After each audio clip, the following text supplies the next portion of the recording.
এত সুন্দর glass door তো এর আগে দেখি না, কি কোম্পানির এটা ভাই? এটা ভাই ক্রিস্টাল, আমাদের ক্রিস্টাল ডোর। ক্রিস্টালের গ্লাস, এরকম একদম ব্র্যান্ডিং লোগো করা আছে। আমাদের লোগো করা তো আছে ভাই। অনেকে প্রতারিত হয় কি, সামনে একটা ইয়া দেয়, টেম্পার দেয়, পিছনে টেম্পার ছাড়া দেয়, কিন্তু আমাদের একমাত্র আমরাই দোনো দিকে টেম্পার, আমাদের টেম্পার দেখে নিবেন, দুই পাশে টেম্পার, আমাদের দোনো দিকেই টেম্পার আছে। ডিজাইনগুলো দেখেন, ডিজাইনটা এই যে দেখেন ভাই, এটি আমরা সমস্ত নতুন ডিজাইন, এই যে আপনি দেখেন এটি সমস্ত নতুন ডিজাইন।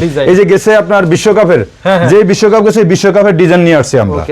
আমরা এই যে সুন্দর সুন্দর ডিজাইন দেখেন, এই যে দেখেন আপনি সুন্দর ডিজাইন আমরা নিয়ে আসছি, এটি সমস্ত লাক্সারিয়াস ডিজাইন। এই যে ডলফিন আছে দেখেন না আপনার, ডলফিন, নতুন ডলফিন লাগাইলে কিন্তু তাকায় থাকবে সবাই। হ্যাঁ হ্যাঁ অবশ্যই ভাই, আমাদের এটা এখন মানে এখন চলেই ভাই আপনার এটা। আচ্ছা, এগুলো আপনার সাইজ কত কত হবে? এটা 2.5 ফিট 7 ফুট, 3 ফুট 7 ফুট, আমরা 42 ইঞ্চি পর্যন্ত দিতে পারবো। অনেক ডিজাইন আছে তো ভাই না? অনেক ডিজাইন, আমি তো বললামই যে ভাইজান আমাদের 1200 এর উপরে ডিজাইন আছে। ওকে, এই নম্বরে যোগাযোগ করলে, এই নম্বরে যোগাযোগ করলে আমাদের এটা হচ্ছে একদম বাংলাদেশের মধ্যে সবচেয়ে বৃহত্তম টাইল স্যানিটারি পাইকারি মার্কেট হাতিরপুল। হ্যাঁ, হাতিরপুল ডোর গ্যালারি, ওকে, মেসাজ ডোর গ্যালারি হাতিরপুল।